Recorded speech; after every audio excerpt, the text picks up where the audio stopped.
Nicholas Shields. The damage is similar to those with Crohn's disease we've looked at. Less obvious damage, but similar. Did the boy contract the measles? Not to the mother's knowledge. We found the measles protein in the gut. So how did it get there?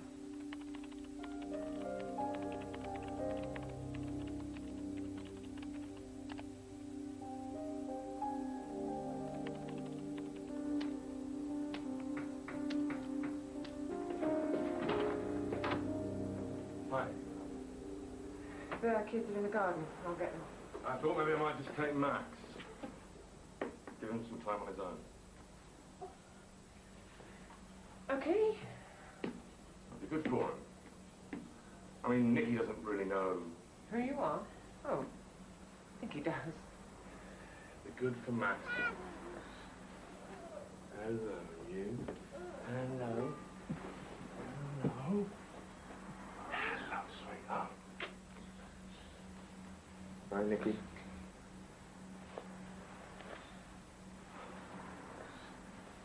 And how long does the vaccination keep?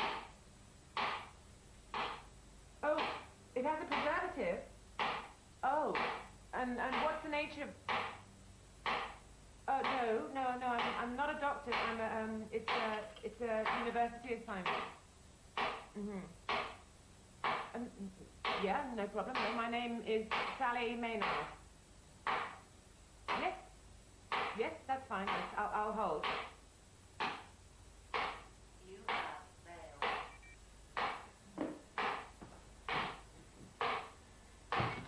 Wow.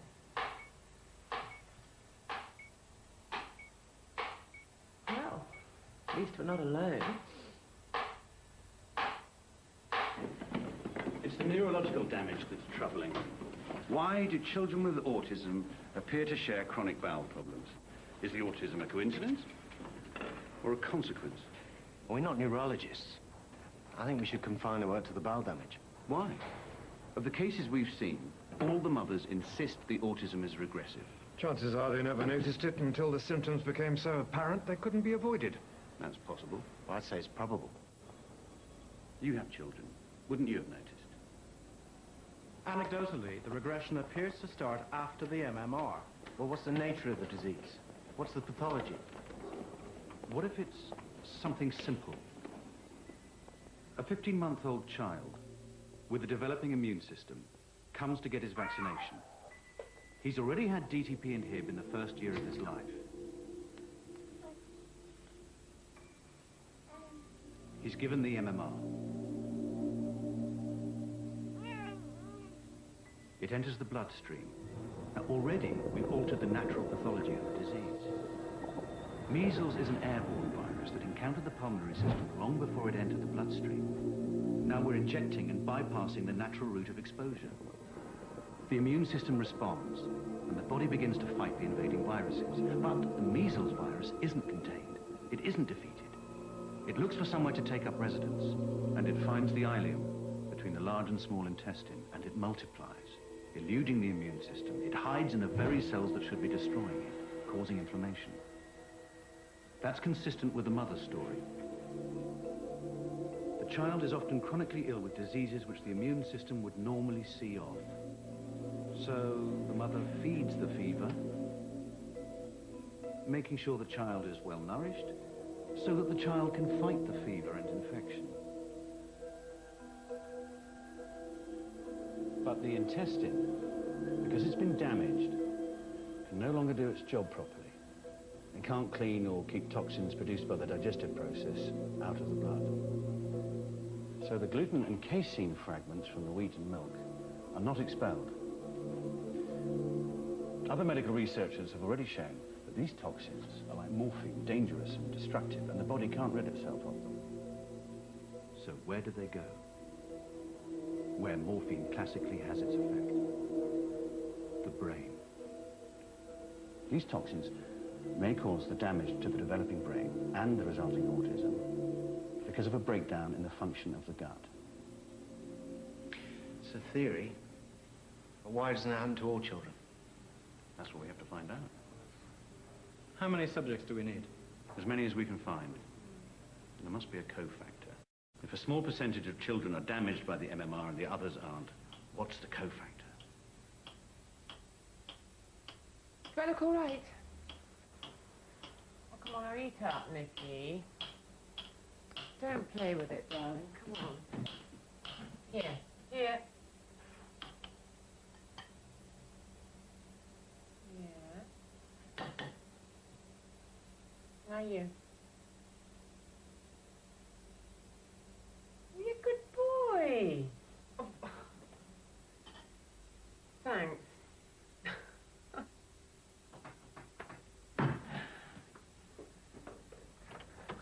Hi. Got splattered? Oh, well, at least it's not sick. Listen, thanks for doing this. Every single one of the babysitters I rang was busy. Funny that, eh? Oh, look. I found out about this amazing guy in Sunderland, Paul Shattuck. He's been doing research on autism and diet for years. Hi, Nicky. Max is in bed, I'm afraid. Sorry, but he was shattered when I picked him up from the nursery. Oh, did I tell you? I think he's going to be part of a study at the Royal Free. Is he? Yeah. You might have asked. Oh, I'm sorry. No, you're right. I should have asked you. Yeah, I suppose I didn't think you'd mind. I mean, I was only doing what's best for him, you know? No, I apologise. I should have talked to you about it. It's all right. So help yourself to whatever you want. In the fridge? Oh, I'll order a pizza. No, you won't. Can't have wheat or dairy in the house. No pizza, no biscuits, no milk before bed. If the toxins are causing him the damage, then we stop giving him the toxins. Chris, you can't cure autism. Get a curry. You like curry? Rice is good, but not korma. Korma's got cream in it. I've no idea what time I'll be back. Listen, you're welcome to stay the night. I mean, I know you've got to get into the office early and you'll be tired, so stay the night. Chris, I started seeing someone else.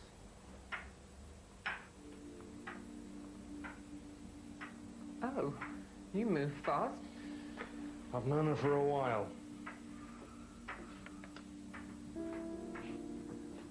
So what's the cofactor? That's what I'm focusing on. What put Nicky at risk? You see, if a child has a cold when he has his vaccinations, then his immune system's depleted. I thought I should tell you so you didn't hear it from someone else. If a child's mother has a history of autoimmune disease, like rheumatoid arthritis, for example. If a child is hypersensitive to mercury, mercury is a known immune system suppressant. Well, what's the preservative in Hib and DTP? Mercury. When did Nicky have those jabs? 2 months before his MMR.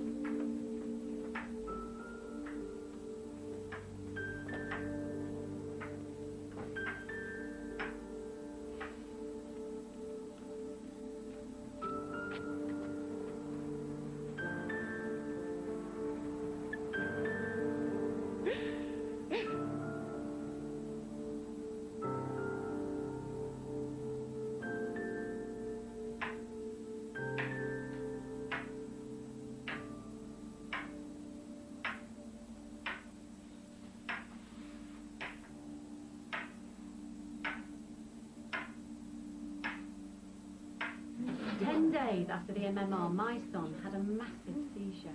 I mean, sometime later, the hospital neurologist told me that they thought it was encephalopathy caused by the measles virus in the MMR. But when I read his official notes in the report, it said that the MMR had revealed epilepsy and caused it.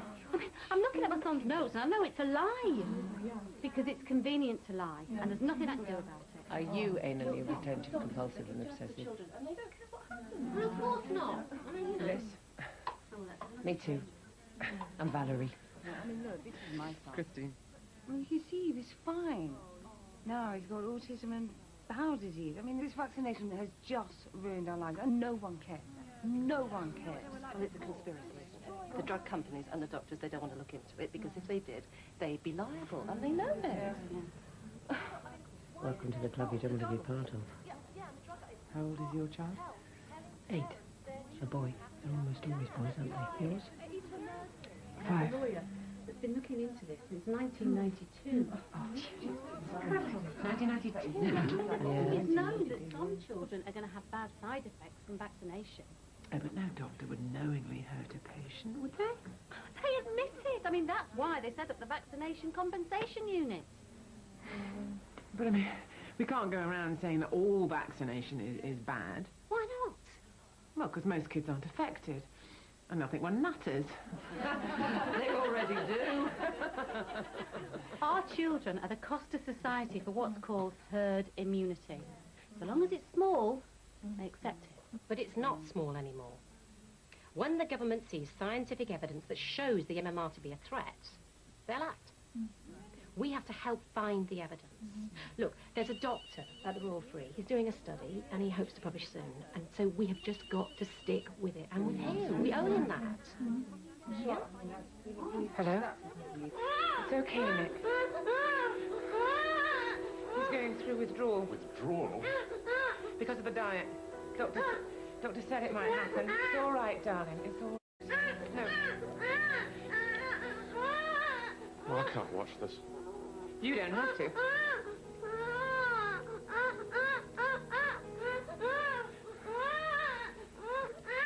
We've got 12 in the study.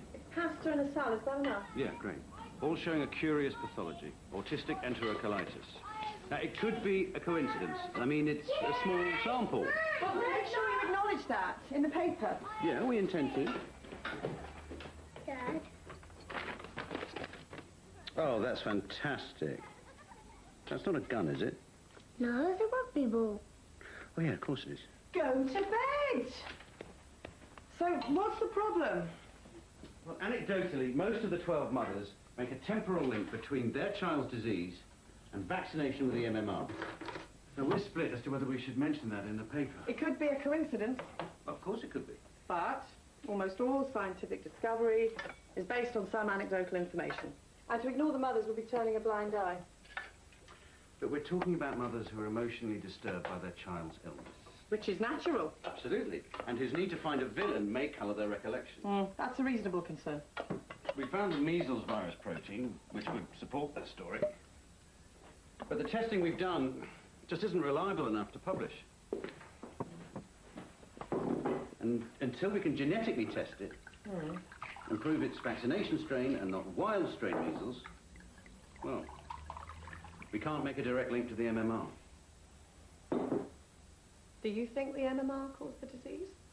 I wish I knew. I can't censor the parent story. Do you think it poses a real threat to children?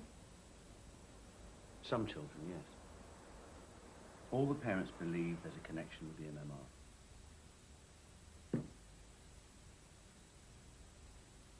Publish the anecdotal link with the disclaimer. Yeah. Yeah, that's the way to handle it. Pretty, organised, clever, and she cooks. Who are we talking about? She's great. Thanks. You're going to let the Chief Medical Officer know what you think you've found before you publish. Of course. I'll write to him. Be irresponsible not to. Give him a chance to come up with a single vaccination strategy. Nobody believed these mothers. No? Really? I'm shocked. Tell them to get white coats and a stethoscope. That might help. I know, sweetie. I know, darling. My poor baby. Come on, come on. Come on, Nick, Nick, come on. Good boy, good boy. Good boy, good boy, good boy. Little.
Lancet have agreed to publish the paper.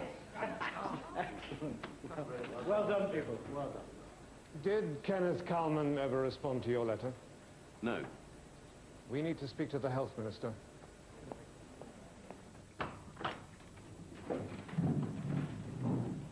Minister, Andrew Wakefield, Tessa Jarl. Thank you for meeting with us, Minister. Anna Hoskins. Richard. You know Sir Kenneth Kalman, Chief Medical Officer. Yes, of course. Nice to see you. Hello. How do you know? Come on. Please sit down.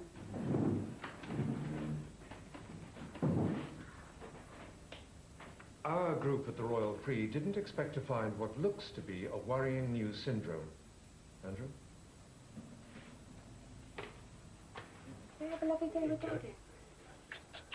Okay. Good luck, Prince. Dropped your bunny. I dropped your bunny. Okay, I'll see you. Don't lose it. I won't. I'll see you about 6, all right?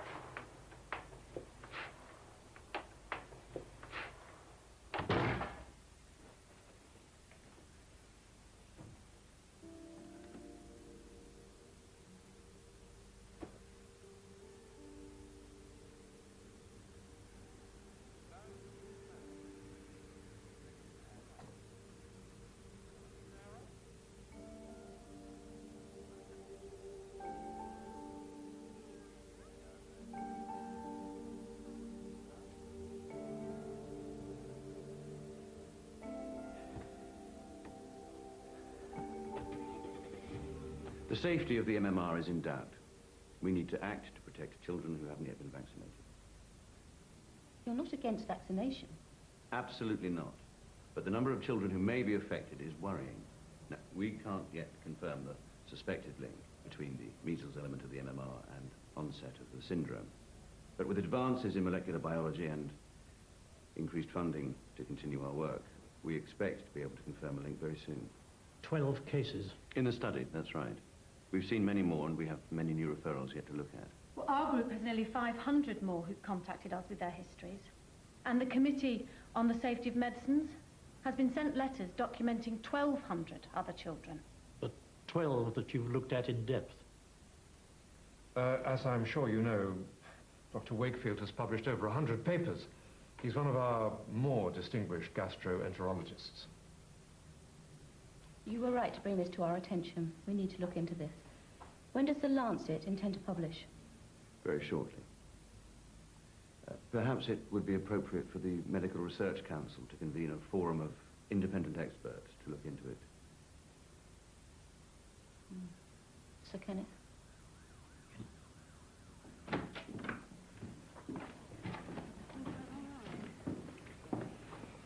Well done, Andy. Well presented.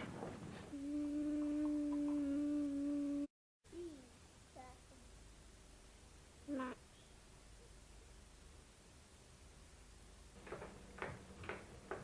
Hello, Mr. Matt. Are you ready for your breakfast, darling? Lizzie taught.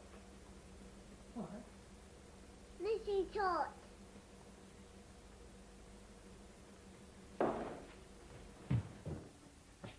Nicky?